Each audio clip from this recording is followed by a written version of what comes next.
Vegan diets don't work if you do the following stupid stuff. Very bluntly put. I'm going to walk you through the meal of the day here, as always, in just a sec. But I became a vegan for ethical reasons nearly 10 years ago now.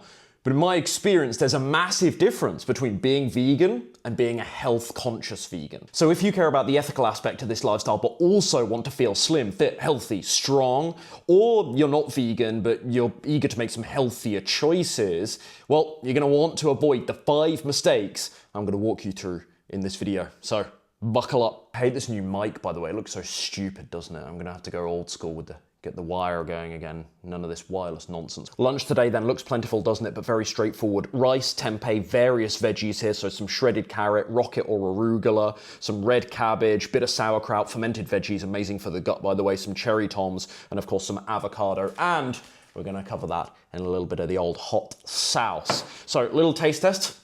Be helpful if I had a little forky, wouldn't it? Attempting to get a bit of everything for the taste test is just absolute bloody nightmare, isn't it? But here we go.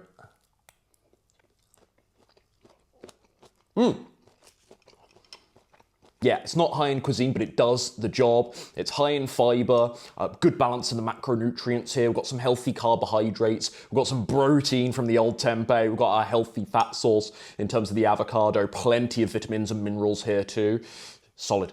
Enough dilly-dallying. Mistake number 1, vegan diets don't work if you eat a bunch of vegan junk food, feel horrendous, gain lots of weight, and then wonder, where did it go wrong? I appreciate that this is easier said than done, but I think you've really got to park that desire to try every new vegan meat alternative, every vegan burger that comes out, every new vegan veggie place that's opened in your city. I think you've really got to park that and focus on mostly on nutritious, moderate calorie containing whole plant foods. I'm saying nothing profound here. And that's obviously not to say you have to be perfect 24/7. I'm hardly the bastion of perfect whole foods clean eating around the clock. But most of my diet is this kind of stuff, the vast majority. And don't get me wrong, it takes some time to let go of those bad habits and those old sort of junk food associations at first.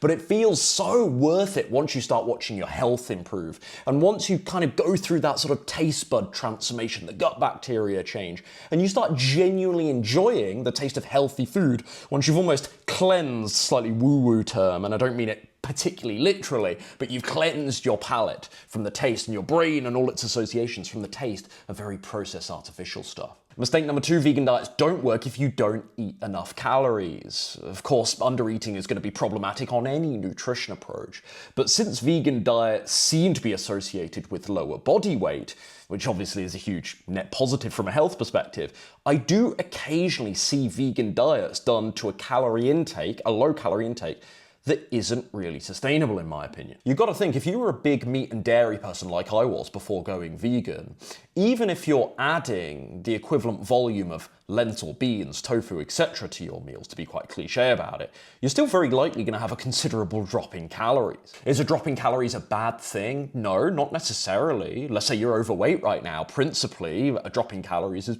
objectively going to be a very good thing, isn't it, you would say? But what if it's to the extent that it puts you in quite an extreme calorie deficit, and one that is actually such a stark difference from how you were eating before that it's so unsustainable. What's interesting about this, not to get into the drama or gossip or any of that nonsense, because it's not really my style. We're above that, you see. I'm so virtuous, I'm above gossip and drama. But I've noticed a number of ex-vegan testimonials over the years. And I take one look at their what I eat in a day videos, and I'm like, no wonder you didn't last. Of course you gave up. Because yeah, you're eating big portions, lots of fruits, lots of veggies here. The nutrient quality of your foods is, and quantity of your meals is amazing. But I top this up in my mind and I'm like, oh, this is 1,200 calories a day. You're a 6-foot active male. This is completely inappropriate. So let's not blame vegan nutrition for your undereating, mate. That's hardly fair, is it? But let's be honest about this and call a spade a spade. When you eat lots of whole plant foods, this is a potential negative consequence. You've got to think about all that fiber, all that bulk being added to your digestive system. Now, it's no issue for me here. I can eat calorie very appropriate meals for me, because I've been doing this for donkey's years, right? I know proper nutrition planning for me. But for someone that's relatively new to this, it can be tricky. You're eating all of this volume, it contributes all of this fiber to your system. If there aren't appropriate foods with some decent caloric density in your diet, yeah, you could likely be undereating, and it's very possible. So if you're losing weight incredibly quickly right now, you're experiencing ravenous hunger, these are pretty surefire signs that you need to eat more food. The third scenario in which vegan diets don't work is if you're not paying much attention to omega-3. Now, lots of attention is given to things like vitamin B12 when you start researching plant-based diets, and B12, rightly so, it is a concern, but because that already gets so much coverage, I wanted to spend time on something that I think gets far less, and unreasonably so, and that's omega-3. Now, there are food sources of omega-3, like DHA, EPA, from plant-based foods. It's actually a very easy problem to solve, admittedly, but I feel there's not that many new vegans, and long-term actually, but many new vegans especially, that know this is even a problem to solve, if that makes sense. So it's simple to fix. I think people don't know that it needs fixing, in short. Whereas B12, it's everywhere, it's plastered in your face. When you start researching vegan nutrition, you can't really miss it.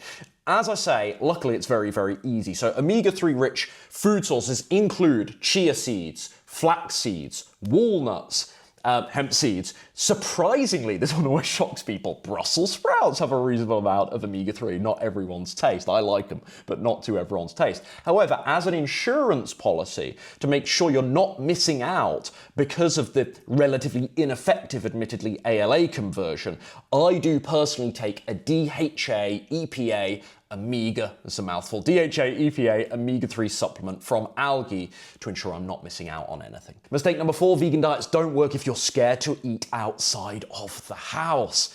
And obviously, making home-cooked meals gives us the most control and the better guarantees that we can make really, really healthy choices.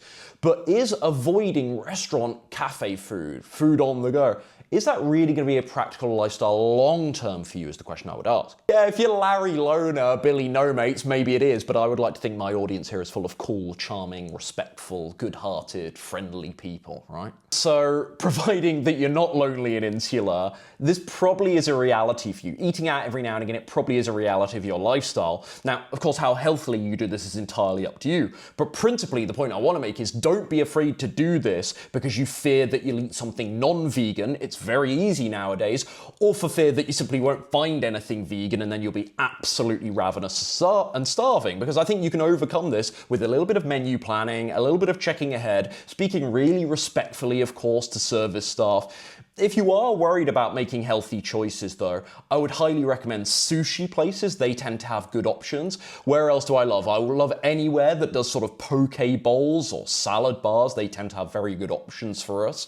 Generally, as long as they're not sort of the fast food, junky food alternative type places, most vegan and veggie restaurants and cafes will have at least some healthier options. They'll have vegan burgers and such too. They always do, and pancakes, but they'll have some healthier options on the whole. I do also think that some cuisines are slightly more compliant, let's say, slightly easier to make healthy choices at. The Southeast Asian cuisines, Thai, Vietnamese food, they immediately spring to mind, those big soups. As long as you're avoiding, of course, all of those coconut milk, green and red Thai curries. They can be calorific as heck and full of saturated fat and whatnot. But yes, it's possible to eat out. And if you are overly fearful of this, is this going to really feel like a realistic and practical lifestyle for you? I would suggest no. Lastly, mistake number 5 when vegan diets don't work, if you go fully carbitarian.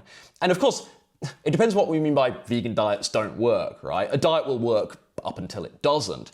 But this isn't to be taken literally. I just observed that there are lots of folks that inadvertently, and I think quite naturally, follow very high carb versions of a vegan diet. It can happen quite naturally, as I say, as you displace some of the meat and dairy products with higher carb options without thinking about it all that much. Now, I want to be clear, this is not a carbohydrate bashing video. I have said for years on this channel that the mainstream hysteria around carbohydrates is absolutely absurd. And the oversimplification, of the whole discussion, carbs are bad, and it's that binary, it's that straightforward, with no separation in that conversation about junk foods that contain carbohydrates from whole food sources of carbohydrate, healthy sources of carbohydrate. Well, the whole discourse around that is frankly bordering idiotic. I can't stand it. But even with all of that said, even if you're eating lots of healthy sources of carbohydrate, right, my contention here is not with healthy high carbohydrate diets. It's with diets that are so high in carbohydrates that they displace an amount of fat and protein that could be beneficial for you. Do you see the distinction? And I think it's so important, let's use our little bowl as a case study once again. I think it's so important to recognize that all three macronutrients, right, carbohydrates, protein, and fat, they all play an important but a different role in the body. They all have a different function, rather. We've got our healthy fat sources, which in terms of the avocado here, which are amazing for blood, hair, nails, the brain, the heart. We've got carbohydrates that fuel macronutrient. And we've got, of course, protein from the old tempeh in this case. We already know protein, really important for muscle and tissue growth and repair, right? So they all play a role. And I also believe that having a reasonable balance of these, a reasonable amount of these in your diet, makes it wildly satisfying versus one that overemphasizes one particular macronutrient too much. This is my same contention with keto, by the way. So that's why I would suggest being very careful about going fully carbitarian. Some healthy sources of plant protein, some good healthy sources of fat in your diet too.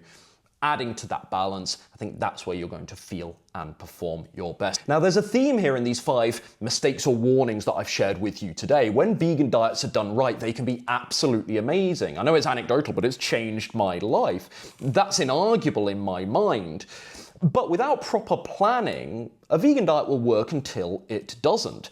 Is that disproportionate to any other nutrition approach? Is there something inherent within vegan nutrition that makes it more risky or dangerous than other approaches? No, right? On the contrary, to me at least, the data is really, really compelling, right? The frenzy, I think, that some of the keto and the carnivores, I love them really, but some of those hype themselves, the frenzy some of those hype themselves into when they rant about vegan diets is remarkably stupid.